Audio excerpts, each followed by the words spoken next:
La música de hoy en el encierro que servirá de cortina es Bienvenido Granda, porque es uno de los artistas preferidos de nuestro invitado de hoy en el encierro, que entre otras cosas es un musicólogo y le gusta mucho la música y sabe mucho de música. Es un hombre del periodismo, porque ha estado en todos los medios de comunicación, pero sobre todo es un hombre de la radio. Es lo más cercano a la forma como los colombianos escuchan la radio. Por eso es una prerrogativa tener en el encierro a Hernán Peláez Restrepo. Hernán, es una delicia saludarlo. Muy buenas noches, maestro Alberto, ¿cómo le va? Y a sus oyentes, ¿qué tal? Bien, bien, porque a pesar de las dificultades, uno encuentra un fenómeno interesante. Hoy el numeral de la W fue lo bueno del coronavirus, y tal vez es la vez que más mensajes hemos recibido buscándole la comba al palo para encontrar algo bueno en una situación como la actual. Y creo que el encierro tiene también ese propósito, buscar la parte buena del encierro. Así es, Alberto. La parte buena del encierro es habernos aterrizado a todos en esta vida, en ese trajín, en ese ir y venir, en esas carreras, en los afanes, haber aterrizado y quiérase o no, decirle a uno, mire, piense qué estaba haciendo y trate de hacer cosas que dejó de hacer por diferentes circunstancias. Por decir algo, dejé mucho tiempo, hacía muchos años, de aspirar, ¿cómo le parece? Aspirar vacas. Había dejado mucho tiempo de sacudir el polvo en los anaqueles. Había dejado mucho tiempo el caminar 1 hora diaria, y acompañado de la música de un viejo Discman, donde pongo un día van los tangos, y tengo el cálculo, me demoro 19 tangos haciendo el recorrido caminando en los sótanos, 1 o 2, o en el patio, y al otro día pongo música cubana, y al tercer día me voy de boleros, cosas que uno ha oído pero no se ha concentrado realmente a disfrutar ese tipo de música.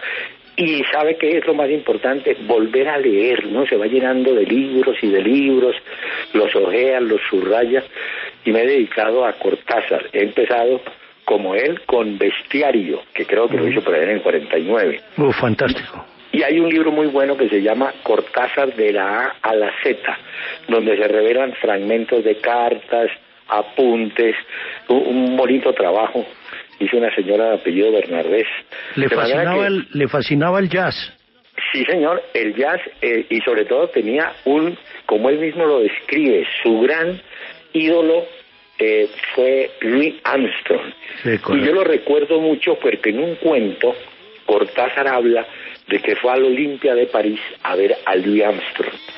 Y en un momento donde para descansar Louis Armstrong mientras retoma la función, él se quedó sentado en la sala mientras la gente salía pues a descansar. Él se quedó sentado y se puso a pensar en los cronopios. Usted recuerda que es una de los ganchos en las lecturas iniciales de Cortázar. Para él, es más, en alguna parte insinúa que si en vez de Dios haber soplado al hombre para la mujer, ¿se acuerda? Sí, pero para eso. En el paraíso hubiera estado Louis Armstrong, la humanidad hubiera sido mucho mejor. Bueno, licencia poética. No se equivocó. Sí. Mire, entonces principiemos por el principio. A ver. Además de que la radio es Hernán Peláez, el fútbol también. Sí, señor. Y lo que no sabe la gente es que usted principió fue jugando fútbol. y no solamente se volvió un experto en el fútbol, sino que alcanzó a jugar, ¿no? Y a un nivel más bien alto. Sí, señor, yo hice el recorrido, empecé muy jovencito en el Bermans de Cali, jugando en el patio de cemento, fútbol, que era una especie de, no microfútbol, era un poquito más complicado, pero bueno. Después, con los años en el San Bartolomé, también fui de la selección del colegio. En la universidad fui de la selección universitaria, fui a los Juegos de Pereira del año 63. Y después siempre jugando con rodillones y bueno, y entreteniéndome. Y tuve la fortuna, entre comillas, Alberto, de tener lesiones de futbolistas, ligamento, menisco, cambio de rodilla, y es una vivencia completa, porque además de gustarme el fútbol, de haberlo jugado, lo disfruto viéndolo, lo leo, lo converso con gente del fútbol, tuve amigos entre los técnicos, de manera que yo diría que en estos casi 60 años de actividad periodística, el fútbol ha sido la principal motivación, ¿no? Pues, ¿cómo le parece que mis compañeros descubrieron, pues, obviamente, casi que automáticamente, quién era el personaje del encierro, por la pista que di de ser un hombre de la comunicación y de la radio, y eso Yamit ahí mismo dijo, no, pues es Hernán Peláez Restrepo. Me empezaron a mandar vainas, y una de las vainas que me mandaron es la foto suya con el equipo Estrellas de la televisión. Sí, señor. Yo tengo una gran inclinación a coleccionar a fotos, e inclusive uno de los ejercicios que hago en las redes sociales es subir fotos. Hoy, por ejemplo, subí una foto del Santa Fe del año 69 con Seculará, Campas, para traer a quien la ve, si los vio jugar, un grato recuerdo. Y si no los vio jugar, enterarse de quiénes jugaron. Yo creo que es un ejercicio que hago todos los días para beneficio de las redes, porque ¿qué me gano yo con tener la foto si no mostrárselas a las personas que le pueden interesar? Buenísimo. Pero en esas fotos es fácil mirar el cambio que ha habido en la moda del fútbol, ¿no? Sí, pasamos de esa pantaloneta corta a otra cosa distinta. Sí. No, y pasamos de la época que a usted le tocó, la época de los porteros con rodilleras. ¿Cómo no? Gabriel Ochoa. Exacto, otros tapaban con gorrita, el mismo Gabriel Ochoa, Carrizo tapaban con gorrita, Tisera, un arquero del Quindío. Pasó la moda también de las medias grises, que las trajeron básicamente a Argentina, ¿y sabe por qué? ¿Por qué? Porque la media gris aguantaba suciedad. En cambio, la media blanca con cualquier cosa se notaba entonces resolvieron traer las medias grises y uniformaron la mayoría de los equipos en la década del 50, ya en el 60 va cambiando. Usted recuerda también que los equipos jugaban con su camiseta y el escudo, y juegan con camiseta, escudo y 3 o 4 avisos de publicidad de patrocinadores. Ha cambiado muchísimo, el fútbol ha evolucionado en ese sentido, y de ñapa tenemos el VAR, que es ahora el que ayuda supuestamente a los árbitros, ¿no? Sí, ¿y usted es partidario del VAR? No, yo creo que ¿sabe por qué me parece que no debe ser? Porque los que juegan son seres humanos, y el que dirige es ser humano, y los dos tienen en común denominador la equivocación, el error, la mala apreciación. Me parece que es una desventaja para el jugador, pero bueno, eso se va a quedar así. Pero comparto, pero no nos podemos quedar ahí porque es mucho los temas que tiene uno para hablar con usted y el tiempo es muy corto. Entonces, de la época del Dorado, que éramos muy pelados, ¿alcanza a recordar algo? Recuerde, cuando era en la época del Dorado del 50, yo ya tenía 7, iba para 8 años. Y era, en esa época, pues no había televisión, era solamente radio, uno se aprendía las alineaciones de memoria, porque ese era el ejercicio. Entonces, uno sabía que el Quindío, por ejemplo, jugaba con Casaubón, Marco Alarcón, Garelli y Urruti, y se sabía la de los paraguayos del Boca, y ese era el ejercicio, porque era lo que se veía y lo que se degustaba, ¿no es cierto? De manera que El Dorado sí, yo lo recuerdo muchísimo. Acompañé a muchos equipos a un hotel que queda en el centro, que se llama el Hotel Regina, ahí claro, a espaldas del Museo del Oro, donde llegaban casi todos los equipos, y allá estaba uno y conversaba y los miraba y hablaba con ellos, y de manera que lo disfruté muchísimo, lo que vi pues, y ya como le digo, a partir de los años 63, 64, ingreso directamente al cuento de la radio, que para mí ha sido fascinante. ¿Sabe por qué? ¿Por qué? Porque fue lo que yo en mi casa oí toda la vida.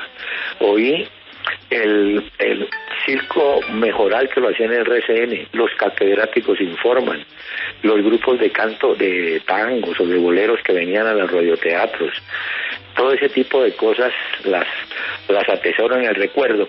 Y permítame decirle por qué Bienvenido Granda, porque siendo yo muy pelado, 6, 7 años, yo iba a un taller que tenía mi padre en la calle, en la 25 en Cali, donde fue la explosión después, y frente al local había un bar o un café.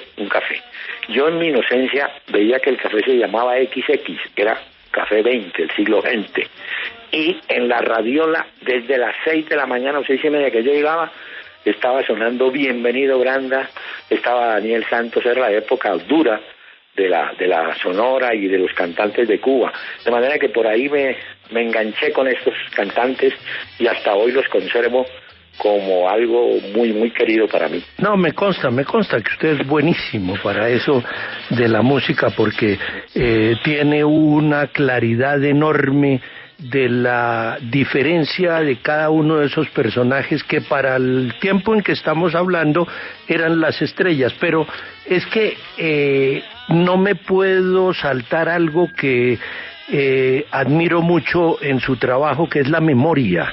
Usted se sabe las alineaciones, los detalles, y por supuesto eso le ha dado a su trabajo periodístico un respaldo fantástico.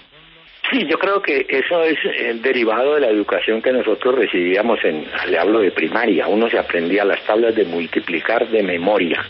La poesía había que memorizarla. ¿Y la ortografía? La geografía había que memorizarla. Yo siempre recuerdo que la campaña de Simón Bolívar en el Magdalena Medio fue Monpós, Tenerife, Guamal, el Banco Chiriguaná y Tamalameque. Todo eso lo aprendía uno de memoria, de manera que mucha gente se sorprende de la memoria. La memoria es como un músculo, ¿no? Hay que trabajarlo, ejercitarlo, y bueno, yo tuve la fortuna de, como le digo, de esa enseñanza, y me quedó eso, de que había que memorizar. Acuérdese que a usted lo pasaban al tablero, ¿no? A contarla, a explicar la lección, a contar, y le tocaba memorizar detalles y datos y nombres. Sí, por supuesto. Después han criticado mucho esa cosa de la memoria, pero yo sí me ratifico. En el caso suyo, creo que el trabajo periodístico en la época en que no había internet era fantástico, porque usted sabía exactamente lo que sus oyentes le pedían, y bueno, eso nos lleva a hablarle de sus compañeros y de su oficio. Lo primero que quisiera saber es si usted se imaginó alguna vez, está claro que el fútbol era su predilección, pero ¿se imaginó que iba a terminar su vida dedicada al periodismo? No, y fue una cosa de carambola, de casualidad. Yo tenía inclusive, cuando me invitaron a participar, creo que fue en la Luciérnaga ya en definitiva, a Ricardo Alarcón me dijo: hombre, tenés un viaje, creo que era de Copa Libertadores, ¿tenés problema en no ir a ese viaje y empezar a manejar ese programa? Yo le dije: pues sí, yo lo manejo. ¿Y por qué lo debo manejar? Entonces, porque él me contestó, me dijo: porque si usted fue capaz de manejar la polémica con la intervención de 11 bárbaros al tiempo, pues es más fácil manejarlo de Luciérnaga. Y con ese raciocinio sencillo, pues entré. ¿Y qué entré? A darle juego, cosa que le aprendí a un maestro grande que fue Yamil Amat para mí, que me dio la oportunidad de acompañarlo en 6 AM muchos años. Entonces yo aprendí que a la gente hay que darle juego. Y de eso se trató, de empezar a darle juego y estar enterado, ¿no? Porque yo no le podía decir al periodista, hábleme del Plan Vallejo, y yo no tenía ni idea qué era el Plan Vallejo. Por lo menos tenía que tener medio idea, pues para no quedarse uno, ¿no?, por fuera. De manera que eso de carambola me llegó y realmente me gustó, pues tanto así que yo trabajé en esa área 23 años, en ese programa manejando periodistas. Yo tuve la fortuna de contar con, digamos, periodistas de base. Pues tuve a Artunduaga, que en paz descanse, tuve a Héctor Rincón, estuvo Claudia Morales, estuvo La Joya de Gardiazabal, de manera que eran periodistas que tenían su historia, sus cuentos bien, y me tocaba también manejarlos y darles oportunidad a cada uno, ¿no? Pero me saltó de la polémica la luciérnaga. La polémica es un hito en la historia del periodismo colombiano, porque nunca en un programa de radio se habían dado en la jeta en la forma que se dieron en la jeta, pues Jaime Ortiz y Edgar, y eso convirtió al programa en un símbolo de la radio, porque terminaron escuchándolo personas que no les interesaba el fútbol. Es cierto, pero yo quiero contar esto. Antes de esa polémica hubo la polémica original, donde yo alcancé a estar en el final, participando en May Forero Nogués, Miguel Zapata Restrepo, Álvaro Muñoz Cuellar, Mike Smulson, Humberto Jaimes, y yo entré justamente porque Humberto Jaimes me invitó a que lo reemplazara porque tenía mucha ocupación en el tiempo. Alcancé a trabajar en esa parte final, pero era otro tipo de polémica, señores. Después me tocó manejar el reloquero, como usted dice, y la gente empezó a visualizar a cada personaje como líder de la región. La costa atlántica se sintiera representada por Perea. Si Perea no hablaba, no funcionaba en esa área la polémica. En Bucaramanga, Juan Manuel González tenía que estar allí, Cúcuta, en Armenia, cada ciudad tenía un vocero, digámoslo así, y por eso fue tomando tanta dimensión, tanta importancia. Y como alguien me dijo a mí, oiga, ese programa a usted parece bueno, pero es que eso no lo entiende nadie porque todos hablan al tiempo. Le dije, pues es que en Colombia, en cualquier reunión social, se hace un círculo y todos hablan al tiempo y todos se entienden, de manera que no estamos haciendo nada diferente. Pero esa fue la razón, Alberto. Yo creo que la polémica en su momento simboliza. Además, mire usted, era la época de fútbol domingo a domingo, o sea que nosotros el lunes y martes teníamos tema, y el miércoles y jueves teníamos que empezar de lo que iba a venir el otro domingo. Eso era un ejercicio increíble fantástico de cómo estirar y sacarle jugo al asunto, ¿no? Pero es que esos dos personajes, claro, todos esos, desde el punto de vista regional, tenían esa importancia que usted señala, pero Jaime y Edgar tenían una personalidad y una beligerancia, no les avergonzaba nada, y una habilidad para improvisar extraordinaria. Mire, no, yo, ambos fueron muy buenos amigos míos, pero yo tengo un cariño muy especial por Jaime Ortiz, porque yo un día le dije a Jaime, vení mañana temprano. Me dijo, no, es que yo no vendo desayuno, yo vengo después de las 2. Entonces se quedó así, entonces él empezaba a las 2 y terminaba a las 11. Pero una persona noble y como usted dice, tenía la repentización. Él se sentaba al lado mío en el programa y yo lo veía que empezaba en un lápiz con un papel a hacer y estaba oyendo, y de pronto, ¡pum!, saltaba y hacía el apunte que era. Y a Perea, por supuesto, a Perea le daba cuerda y lo ponía a 1000. Sí. Y usted sabe cómo era Edgar subiendo el tono, y ¿no? Sí, le sacaba la piedra. Sí, eso sí. No, es que era especialista. Le remato con una anécdota que he contado muchas veces. Alguna vez yo fui a Santa Marta con Edgar a hacer un programa en Pescadito para Caracol Televisión. Y en el sitio encontramos a Osvaldo Calero, un muchacho ya retirado, amigo. Bueno, y Perea me llevó de Barranquilla a Santa Marta en su Mercedes blanco deportivo. Me llevó. Por la noche yo llegué al aeropuerto, él me dejó en el aeropuerto y de una vez vine a Bogotá y llegué a la polémica. Más me demoré, Alberto, en sentarme cuando me dice Jaime Ortiz serio: doctor, lo felicito. ¿Por qué? Lo vieron en la carretera Barranquilla-Santa Marta en un Mercedes fino blanco con chofer negro. apenas dijo eso, Perea se le... No, pero así era él. ¿no? Y además un apoyo sensacional. Usted le decía, Jaime, necesito... Alguna vez el poeta Mario Rivero, que en paz descanse, me dijo, oiga, yo para hacer un poema y que me lo publiquen, me demoro meses. Y este Jaime Ortiz coge una cuartilla y en 10 minutos la hace y ya la tiene vendida. Vea usted cómo es la vida. De manera que el recuerdo para los dos integrantes... No, fantástico. Sí. Fantástico. Como una cosa curiosa para cerrar, en realidad mi vinculación a la radio se le debe a Jaime, porque tanto Jaime como Edgar fueron los que me juntaron con Julio Sánchez y terminamos en lo que, bueno, en todo lo que usted ha visto. Pero volvamos entonces a la música, porque a mí me parece que lo de Bienvenido Granda, en el caso suyo, es importante porque usted tiene una característica adicional, y es que se casó con una mujer fantástica, a quien yo admiro montones y quiero montones, y creo que la música tiene que ver mucho con eso. Bienvenido Granda creo que juega un papel muy importante en su vida. Escuchémoslo un poquitico.